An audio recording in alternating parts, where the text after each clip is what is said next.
Welcome back live, and we have our first guest ever. Let me give y'all his stats though. If you guys didn't know, this is Dr. Steven Soon, not Song, soon, like coming home soon. And, and hey, if you didn't know, he's a hooper. He's a retired ex-hooper. He played basketball at Temple City High School. Senior year, he averaged 15 points, 40% shooting from the field, 73% from the free throw line. Yeah, you got to do better than that, bro. I was a little bit undercorrected, I have to say. I think I had about a minus 50 myopia that wasn't corrected until after high school. Wow, So Oh, I'm gonna wow. blame that 73% and that 40% field goal shooting from not actually seeing the optometrist. Okay. what an And that's where we inspirational come story. in. Now, I didn't know we had a optometry big stat. celebrity in the house today. Yeah, I'm this is so this is a big excited. deal. He's a big deal. He graduated from SCCO in 2013, started his private practice, Bright Vision Optometry in Chino Hills, California. And he started his brand, the Circle of Least Confusion, 2020 during the pandemic. So everybody, welcome Steven Soon. Oh, Yeah. Welcome to the podcast. we need an Hi, applause everybody. My man, soundtrack. so how you doing today? I feel like you guys should do like the what is that thing on the Great DJ where you idea. press that? Doug, can you work on that? Yeah, the buttons. You gotta get buttons. We do. Sure. We need a full DJ like in the background. Oh, I actually know a DJ who's an optometrist, but I think she's more into like trap music. I think it'll be really funny if you guys had fake commercials. It'll be like, Luxottica Esler taking over the world in 2023. Join us or die. Hired. Perfect. We'll have to have our production meeting after this. Definitely. Let's get it going. All right. Should we start with the questions? We have so many questions for We have a you. lot of questions. Ooh, I got some answers for you guys. Let's get it. Okay, should I go first? Yeah. Got it, Nadia. Go first. Okay. All right. This is a very serious question, and I want you to really think about your answer. Okay. What came first, the chicken or the egg? Whoa, that is a very serious question. I feel like the chicken came first. Is there any specific reason why? Because it was the first choice, and I didn't want to overthink it. Wow. Good choice. Okay, great. Keep it That says a easy. lot about you, I think. I don't have an explanation on why the chicken is first, to be honest. You I just just feel it in figured your chickens are heart. No, pretty we cute. get it. Like it's just like right here, you can just, it's like internal. Yeah. The universe is speaking to you about how the chicken was first. Yeah, that question threw me off for sure. I thought we were gonna get into like optometry stuff. Yeah, right? Now we're Serious. talking about This is chicken a and serious eggs. question. Hey, this is the Depth Perception podcast. We're getting in depth, bro. It's not just about optometry, you know. We have to do it all. We're getting in deep. No, I will say the chicken is probably first. Chicken is probably also cheaper right now. We're talking about eggs. You're right. Man, We the are talking eggflation about is a real loans. thing. Right. Yeah. Yeah. Although the egg inflation is not even as much as the NBEO inflation. I'm sure we'll get into that a little bit too. Can't wait. Yeah. Insane. Let's get more into that. So like tell us about your process with like starting a private practice, how you made that decision and how that process has gone from starting it into building it. So we're talking about Bright Vision Optometry, my private practice, correct? Mm-hmm. Cool. So the process actually started way early before optometry school. My sister is actually an optometrist, so she actually graduated Berkeley in 2010. So during her first year of optometry school, I was a freshman at UC Irvine. And at the time, I was undecided on my major. I didn't know what I was going to do with my life. I literally stayed at the gym all the time hooping instead of going to class. So she actually saw that I was struggling with trying to decide what my future was like. I was not making the best of the time that I was in college trying to get a degree and figure out what I wanted to do.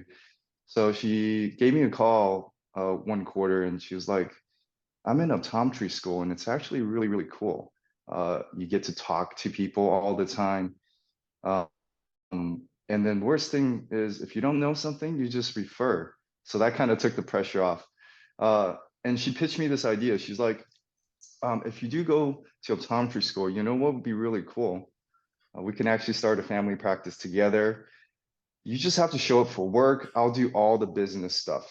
Just show up for work. I'll take care of everything. And right when she said that idea, I had this vision of us actually starting a private practice, working together. Me and my sister are really close. So it just sounded like a good idea. And ever since then, I was what, 17, 18 years old at the time. And we just ran with the idea. And look at us now. It's come to fruition and we have our private practice and we've been running it for 8 years now. Awesome. So every time someone asks me, like say in optometry school, I'm sure you guys got this all the time, or perhaps you guys are getting it now. It's like, what do you want to do after you graduate? Where do you want to work? What's going to happen after you graduate? Like first year, I already had the answer. I'm going to start a private practice with my sister. So that vision, that plan, that was always the thing that we were going to do. It was just a matter of when. I think that was also challenging too, because once you graduate with a lot of loans. And in order to start a business, what you have to have a lot of money actually to start a business, especially if you're starting cold, just like we did. So there was a build out that costs money. You have to buy inventory, frames, glasses. You have to buy equipment, and equipments are hella expensive. So you had to really come up with money. And obviously all the money that I was making was going to paying student loans. So we had to take out another loan to do it. So now on top of our student loans that we have, now we're taking out a business loan. So that was a little bit challenging to swallow. It was like, damn, I'm already down. Now we got to be more down just to start this business. So um, I'm guessing the process Can kind I of, just ask real quick, like yeah, how much loans did you have when you graduated, if I may ask? yeah, 200,000, And then how much did you take out for your Wow. business loan about? 265,000. Okay. That's not including the money that we actually had to borrow from my mom too. Right. Yeah, because that first year was rough. Like you're not gonna make money if you start private practice cold the first year unless you're a super genius. My You said sister's a super genius, you had a and build out. So you guys started, you had built a building from scratch? yeah, so we specifically knew that we wanted to practice in Chino Hills. We did a lot of research. There was no Chinese speaking doctor who was doing ortho K at the time there. So my sister did a lot of ortho K. She had good experience. So we knew that was a good location. And there was a specific plaza that we wanted. It's actually the 99 Ranch Market Plaza. So it's kind of our demographic. I speak Chinese, my sister speaks Chinese. We would fill a need in there specifically. So we just went to the plaza, literally went around every single store and just asked them, oh, how's business? What's your plans here? Until we actually found a business who was this person cutting hair, and he said that he actually wanted to sell his business. So we took over his lease, we bought out his lease, knocked down all the walls, put in new walls, put in new rooms, added in furniture, basically furnished the whole place up. So that was, I think that's one of the things that you don't learn in optometry school is actually how to make that process happen, how to actually do a build out, talking to general contractors, getting bids, and also planning out like how the flow of the whole office is going to feel. So that was, I would say that was very challenging because we had no prior experience. We didn't know how to do it. We just kind of went with it. And I felt like we did a really good job with given the circumstances. What part of the Chino Hills Plaza are you in? Is it like the TJ Maxx side? Is that where the 99 Cent Ranch? I'm trying to remember. It's been a while.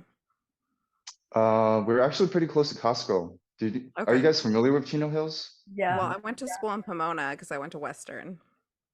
Oh, yeah, you know where the Costco is then, Yeah. I'm sure. Mhm. We're actually right across from the Costco, so it's Oh, on that's Chino awesome. Avenue and Peyton Right. Drive. Okay. So there's a 99 Ranch market, which is predominantly an Asian market. So a lot of people who go there are demographic Asians. Perfect. If you guys are in that area, you know who to go to now. Go Yeah, get your eggs in. It's right next to the Asian 99-cent store. Yeah, there's 99 Ranch market, not 99-cent store. it's it's a whole other world, dog. Oh, No. I mean, Doug, that was Asians the are Asian cheap. I version. have to say, Asians are cheap. I wish if there was an Asian 99-cent store, oh man, that place would blow up. People would be loving Next that. business venture. Right. Oh yeah. It's I funny though. I don't know if you guys noticed though. Like he started off saying, "Hey, like my sister gave me this idea. I'm just gonna jump on her piggyback." And then when he's talking, you can tell he has like the passion and the ideas, and he has the energy there. So like, how did you like find that? How did it like running a business with your sister kind of invigorate you and like give you energy to like enjoy this process? Because it sounds like you're really like passionate about it and really enjoying it. That's a great question, JD. I feel like, well, the motivation is that you owe $300,000. Mhm.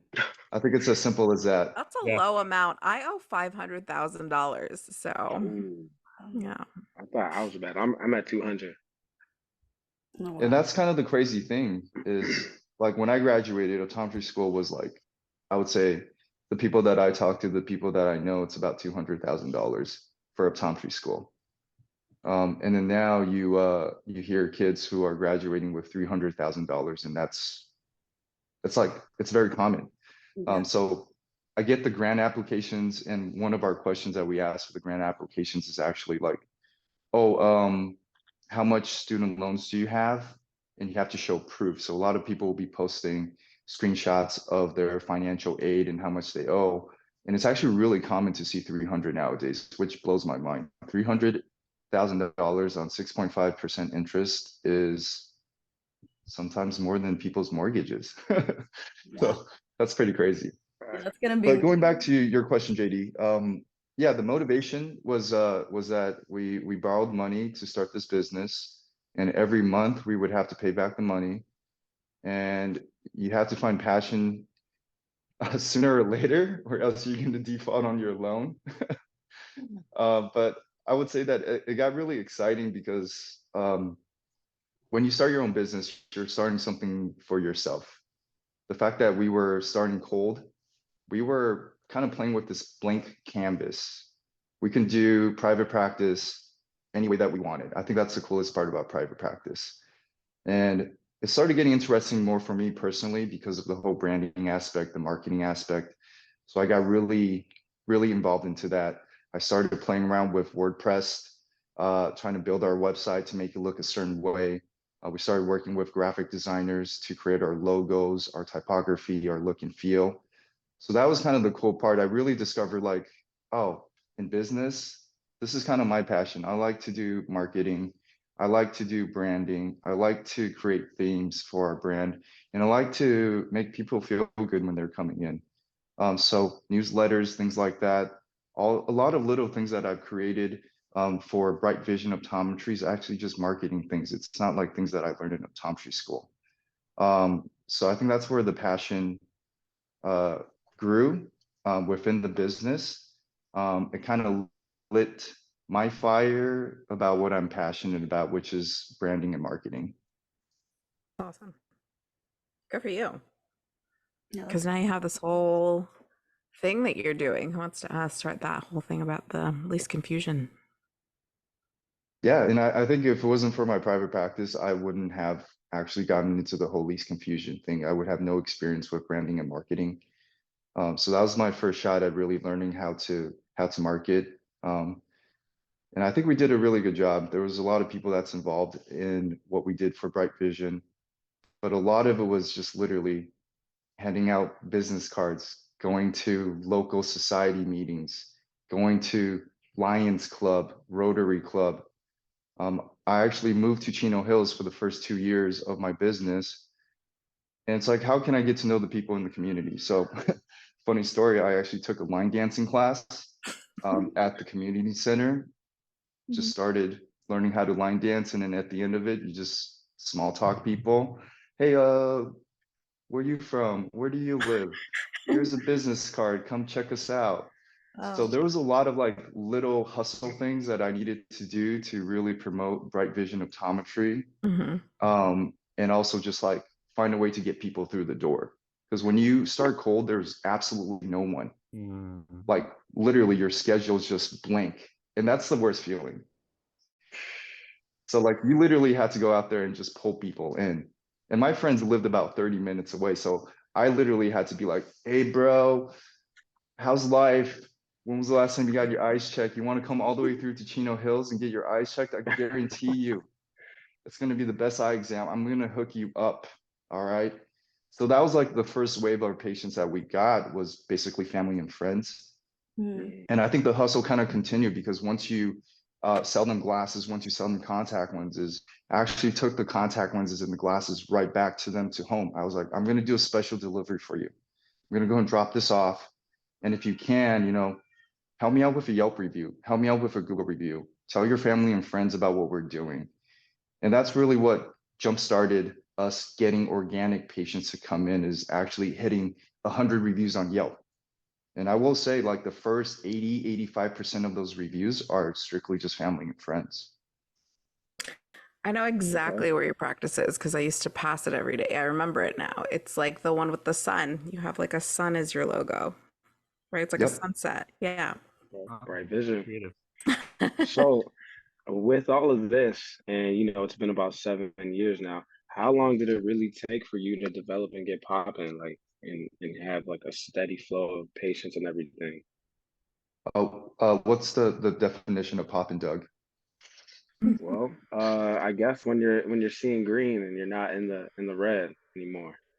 Ooh, all right. So I would say about so there's a couple things. There's paying yourself through your business, like as if you're an employee. So we run an S corporation, and under the S corporation, you're technically as an owner, you're technically an employee too. So you're getting a W-2. You can pay yourself salary. Me and my sister didn't start paying ourselves until maybe around mid of third year. So for the first 2.5 years, 3 years, we didn't pay ourselves even through a salary at all. Now, as far as actually taking out profits, I don't think we really started taking out profits until our fourth year. So I think that's kind of the grind with private practice. It's a very delayed gratification game. You put in a lot of effort just to get to that point where you can actually make a profit. And I think it's well worth it, really. That's awesome. So what inspired you to kind of start the Least Confusion? So tell us your handle and tell us like everything about it so that people know where to follow and stuff too. Yeah, so the least circle of least confusion, if you're trying to find us on Instagram, it's at least confusion. For most of you guys who are in the optometry community, I think you guys are pretty familiar with the circle of least confusion, or at least you guys remember part of it. Maybe you guys remember it just for boards and you guys forgot about it, but it's something that we learned in optics pretty early on.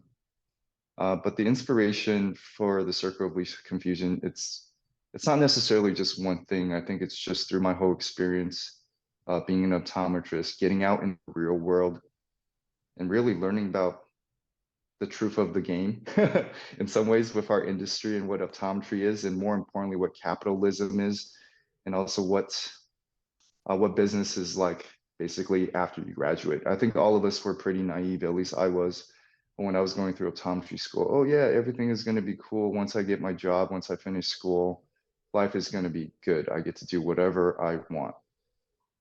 But it wasn't that case. I felt very trapped with my student loans. I felt like, man, graduating with $200,000 worth of student loans, it seems like everything that I'm making, a big chunk of it goes right back into paying my student loans. So I kind of saw that student loans was my biggest challenge after graduation. So I wanted to do something that helped out other students with their challenges, specifically student loans. So that was kind of the first inspiration, was like, how can we give back to help others with something that's actually more challenging than trying to find a job or get a CE, things like that. I feel like student loans is probably the biggest challenge for most optometrists who graduate. Now, the other inspiration actually came by when I was just hang out with my wife. We like to go on dates on the weekends. I think this was around maybe 2019 before the pandemic. We actually went to Chinatown in downtown LA. There's a big park, and they had this arts and craft festivals. There's probably over 500 booths at this really big park, and we were just strolling around. And all of a sudden, I saw my friend Karen Tong. She's actually an optometrist who graduated SCCO the year before me, and she had a booth out there, and she was making ceramics. We're talking about espresso cups, plates, and it was very artsy. It was something completely different from optometry. So I was a little taken aback because I was like, wait, you graduated optometry school and now you're doing this on the side and you're actually doing this full time? Because when I asked her, I was like, how many days do you work? She goes, I just work one day as an optometrist. The rest of the time I'm doing this Heel ceramics. So if you guys want to check out her stuff, it's HEO ceramics. And she does some really, really cool things. She actually has a little studio in the back of her house, just basically filled with ceramics and all that thing that she's doing. I don't know if you guys ever seen that movie Ghost, where you go there and you're like handcrafting things and it's spinning around. She has that whole setup back there too as well. So she was also an inspiration because I was like thinking, man, it kind of gave me a new perspective. Like, we're an optometrist, but we actually have the freedom once we graduate to do whatever we want, whatever we like. So she kind of opened that door up for me to, and got me inspired to say, hey, I don't have to work 5 days a week as an optometrist and see patients for 5 days, 6 days a week. If I can find time and create time for myself and actually have some financial backing so that I'm not pressured to make money to pay back my loans or whatnot, or pay back my business loans, I can actually take the time to do something else where I really enjoy and I truly wake up and find joy. So that was one inspiration. And then I would say the last, I would say cherry on top of why I started the Circle of Least Confusion was actually my god sister, Anna. Her and her husband on social media has been basically going through a tough time with trying to get pregnant. So for about 7 or 8 years, they were not able to get pregnant. They went through cycles of IVF to the point where they're sharing their stories on social media and their struggles so they could relate to other people. They actually started a nonprofit organization called Cozy Warriors for people who are struggling to get pregnant, and they were giving out infertility grants. And the way that they were making money off to create the grants was selling socks. So Cozy Warrior socks. And so at the time, actually, when their nonprofit was starting, me and my wife were in the process of trying to get pregnant too as well. And we did have some challenges. So she got some of those socks. I was like thinking, wow, what a cool idea. It's like there are so many challenges out in society with different communities. Her community, it was the people who were having trouble getting pregnant. And I was thinking, man, what's the struggle within the optometry community? And it kind of led back to my struggle, which was paying back student loans and feeling like there's a pressure that I would have to work consistently during this just so I can pay back my student loans. And hopefully once I pay back my student loans, I can actually live the life that I want. So I felt like, why don't I just make some cool socks? Why don't I make some merch? See if I can actually make some money off of this and then make some grants and give them right back to the community. That's amazing, man. That's amazing that even after, starting your own business, like you want to give back to something that inspired you. And then I think one thing that you really hit on there was, yeah, you go to school, you learn how to be an eye doctor, and in theory, you want to apply that. But like, I think the biggest thing from school is you're learning work ethic and how to be a critical thinker. And that's what you're doing yourself. Like you're applying it to different facets of your life, not just saying, hey, I have this eye doctor degree, I need to just do that. You're trying to find what makes you passionate, and that makes you more special and keeps you going. So that's awesome. Yeah, I mean, for anybody that's hearing this, I feel like exactly what you said, JD. I feel like people should just really find what they truly want to do and what they truly. I think you have to also find yourself. Like, I think I would be lying to myself if I said I want to be seeing patients for 5 days straight, for 8 hours. Yeah, that's hard. Like that's really tough. Like, at least for me, my personality is like I like to meet people. I like to get out and about.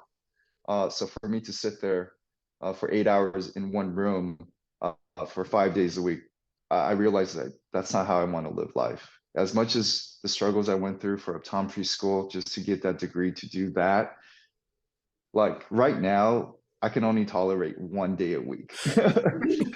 So that's what I tell my sister. I'm like, I can give you 1 day seeing patients, but you gotta let me roam. You gotta let me go do my other things, and I promise I'll find a way to give back to our business, and I'll contribute in different ways. Wow.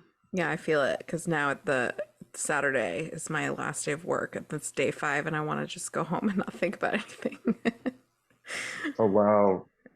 I mean, Saturdays is tough because every time you go on social media, you see Saturdays, everyone's out having fun. So I was Man, working Saturdays for what? I don't know, 5 years straight. So at yeah. the time I was working and building my business, I was also working for other people too, so I can pay off my student loans. And those Saturdays were tough because that was the FOMO day. It was like, damn, let me just finish. I hope this last patient doesn't show up so I can go straight to where my friends are at. Yeah, exactly. So where But do you that's good. I mean, did you go ahead, Svet?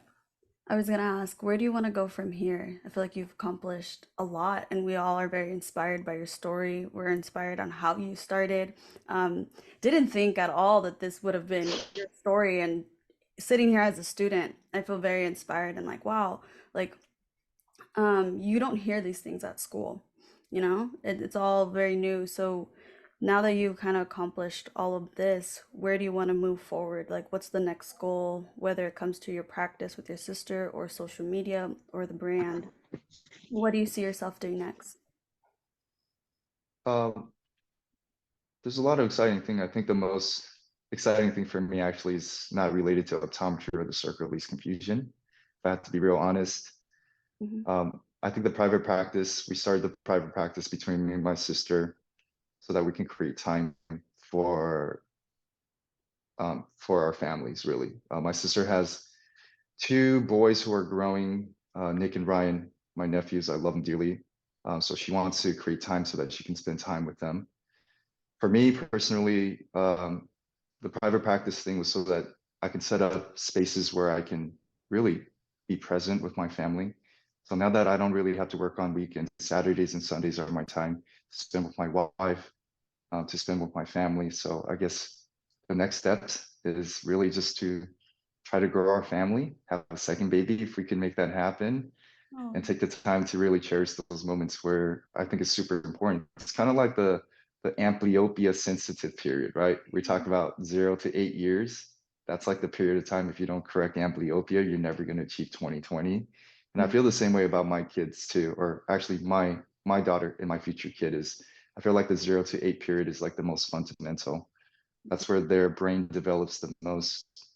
Perhaps that's where they're going to have a lot of good habits that's ingrained into their head. So I'm really looking forward to spending the next, I want to say 10 years really nourishing their mindset and try to shape them to be just good human beings, respectful human beings, and enjoy those moments, those small little moments.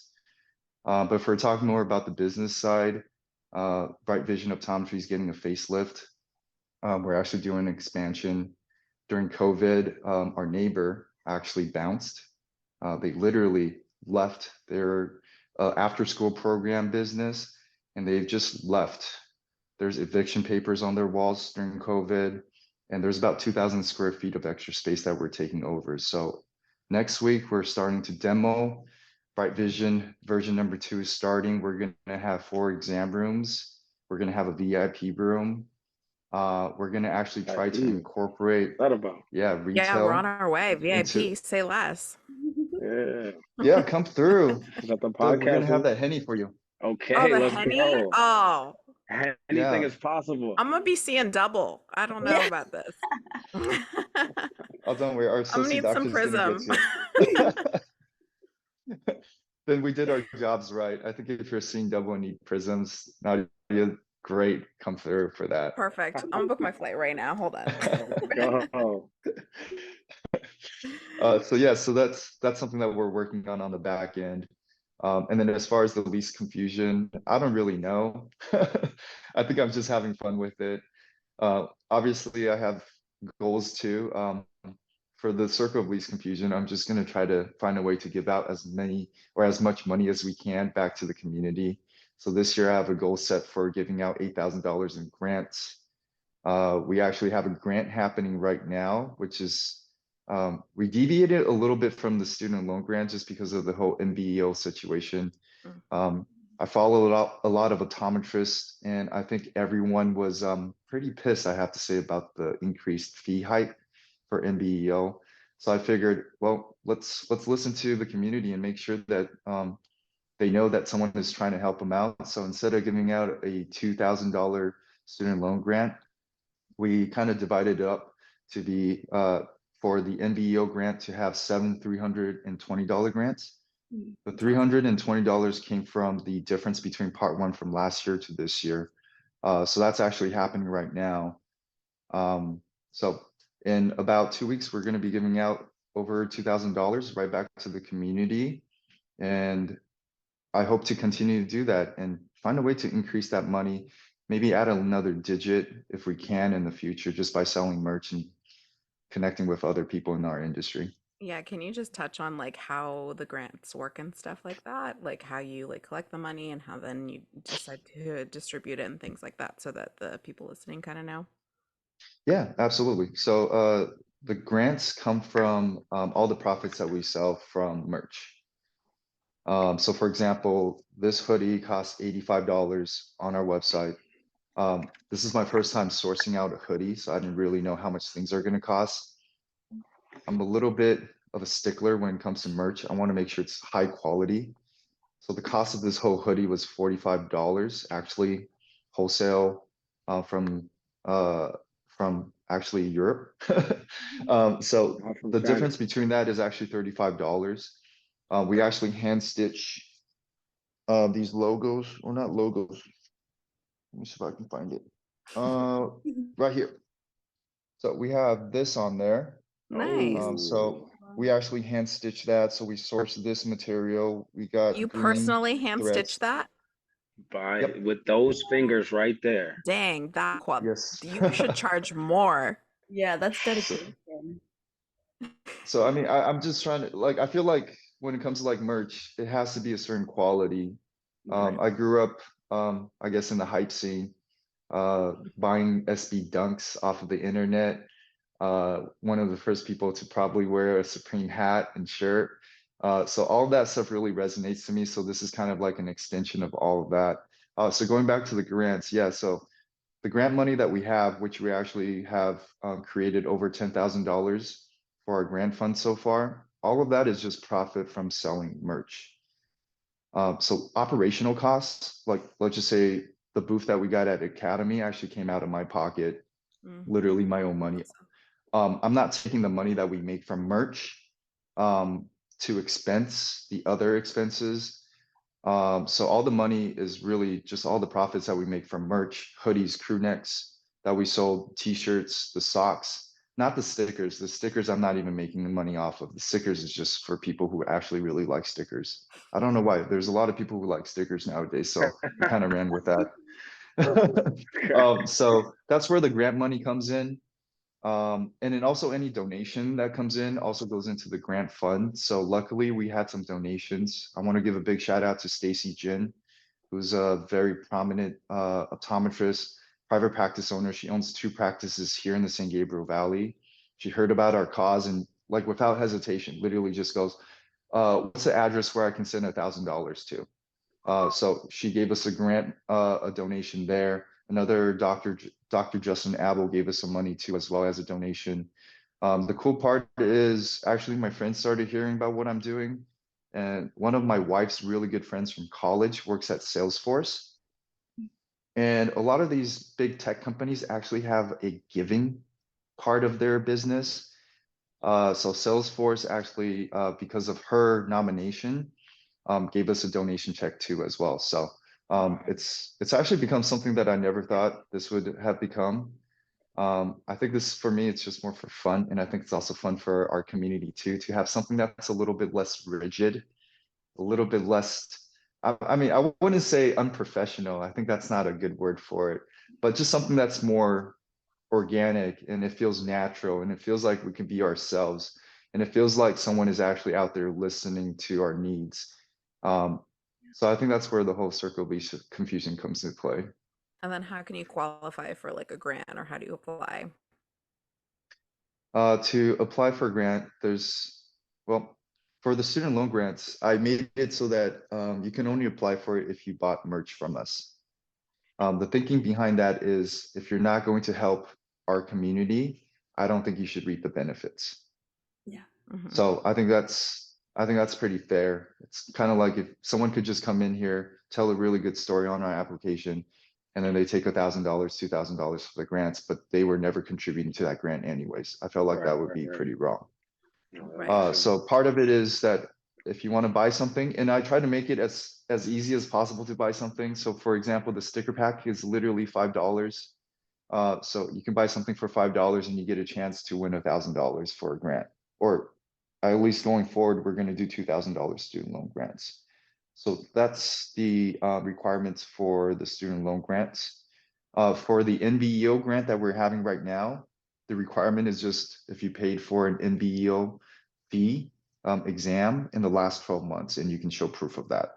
That's awesome. So that's pretty much it. And I try to make the application pretty simple. This is not a optometry school application. Like you don't have to go and take the Optomcast. OATs. Letter Yeah, of nothing like rec. that. Nah, like I've been through that. We all been through that, and it's a nightmare just to try to gather that. Like that whole application process is not, it's super stressful. So I'm trying to make this as simple as possible. You literally just go through like probably like 10 questions. You upload some stuff, and then that's it. It could take as fast as 5 minutes. And then how do you decide who gets them at the end? Like, is it a random generator or? That's a really good question too. So I don't like to be the one making the decision, and I think it'll be very unfair for me to just personally make the decision. So for the student loans, we actually have a panel of judges, usually optometrists. So the panel of judges is usually in 3. And so each judge will get to see all the applicants and their story. And at the end, each judge will rank their top 3. So they'll rank them number 1, 2, 3. And if you're ranked number 1, you get a certain amount of points, obviously more points. 2, a little bit less. 3, the least amount of points. And then at the end, we gather everybody's vote for their top 3. We calculate all of their points, and then there's the winner right there. And how often are you doing it? So the student loan ones, you do like every couple months or like every quarter? It's just whenever we have money, honestly. That's a great time. Yeah. So like say for Everybody example, yeah. So like say for example, San Diego, we were at Academy. Honestly, I didn't know how it was gonna go.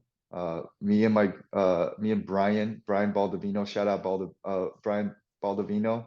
I literally just called him up. I was like, "You want to go to San Diego? I got a booth. You want to just go with me and see what happens?" We basically put a bunch of our merch into his little car. We bought stuff from IKEA, basically the hangers, all the furnitures. We stuffed it in there. We drove down to San Diego. I was actually expecting to make, I don't know, no money. I didn't really know what was gonna happen, but we actually sold out on our crew necks over in San Diego. We sold a bunch of socks, sold a bunch of t-shirts. So after San Diego, we actually created almost like, I don't know, $4,000 or $5,000 for our grant. And then once I got that grant money, then I started giving them out, and it was actually on a monthly basis. So I think from October, November, December, we were able to give out $1,000 consecutively. That's awesome. That's amazing. And then for the new NBO one, you're gonna do it like just a one-time thing, like every year? I have no idea. Okay, perfect. Yeah. You can ask my sister. I'm not the Okay, planner. well, She's the planner when it comes perfect. to these things. I kind of just like to wing it. I go for feel. So for example, this whole NBO thing literally was just like, wow, everyone's really fired up about this. What is one thing that's within my control that I can actually try to help out people who are really pissed about this? So that's kind of what it came about. I mean, if NBO is going to keep raising their prices, then I might have to do this every year. Right. Well, you're the man to do it, so it's fine. They'll probably reach out. All right. Doug, you want to lead us into our next segment? Well, this question is going to lead us into the next segment. And so, since you asked us all in the academy, what would you pick, one or two? Oh, dang, that's a good one. I'd have to go the same. Mm, The Yeah, same? I like that answer Oh, because that's when you know you're wow. done refracting. Okay, Are we okay, gonna give that as a choice here? no, Oh, you can't. I okay. can't? And and Oh, so, since you're our first guest, you're gonna be the first one to ever play this. We're doing this segment. It's called "Would You Rather Optometry Edition." So it's very simple, one or two. Would you rather MJ or Kobe?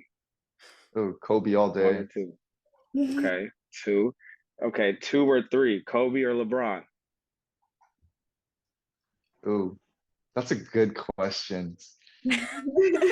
Oh my God. What kind No, of it's sports Kobe. ball is this? It's called basketball, Nadia. Okay, I'll write that down. Hold on, let me get a pen. I have to say Kobe. Kobe's my guy. Okay. He's one of my biggest inspirations in life. So Kobe all day. Although LeBron is a beast within himself, like I still have to go with Kobe. He has my heart. Kobe's one. Okay. Um, one or two. Henny or Jack? Henny. Yep. We Okay. We already Asian people knew. love Henny. Svet, you got a couple? Yeah, mine were more opto related, not basketball. And Mine, alcohol related. I know. Um, We know mine. where Doug's head's at. Oh, I know. Doug's ready to party. I just got done He's in playing Puerto basketball Rico. like an hour ago. You what? I just got done playing basketball like an hour ago. Oh yeah. Yeah, I can smell you, bro. Hey, I showered, all right? Take it easy. I had to come fresh for the pod. Okay, my one or two was, would you rather, okay, a full day of patient care. So one, the phoropter's broken, or two, the slit lamp's broken for an entire day.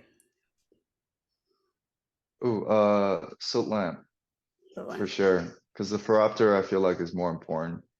Um, at least in my practice, we got to get the right prescription so these people can buy glasses and contact lenses. Nice. And then another one, talking about the NEBO. One, fail and repeat part one, or two, fail and repeat part three. You don't, that, yeah, that was an easy question. Definitely two, because part one, um, I'm starting to get stressed just thinking about part one. Like my heart hurts right now. Ooh, part one scares me. Yeah, flashback. It's really like those were traumatic memories that I Trauma. try to Trauma. forget. Yeah. So for all the people going through part one, it's okay. Once it's over, you can just erase it from your memory bank, unless you get asked a question about part one on the podcast. Which you might, you never know. You never know. And we also have a little surprise, right? Who wants to talk about it? Ooh, We're gonna, since you're on the podcast and we want to support, we're gonna buy a hoodie from you. Yes. And then we're gonna do a giveaway. So we'll talk to you about all the details. ooh, I think it's gonna be like they're gonna have to follow both of our accounts and then just tag some people. So that'll be up on our page later. So All the details. oh, And I'm gonna buy one just because I'm gonna buy one yeah, I want some anyway. socks. I'm Yeah, excited. thank you guys. That's super awesome. So thank you guys for all that you guys are doing. I feel like you guys got a really cool group of people. Very insightful questions. So I'm looking to support in any way I can. We're ready to support you too. So thanks for being our first guest. Thank you. All love. Thank you. you. Great.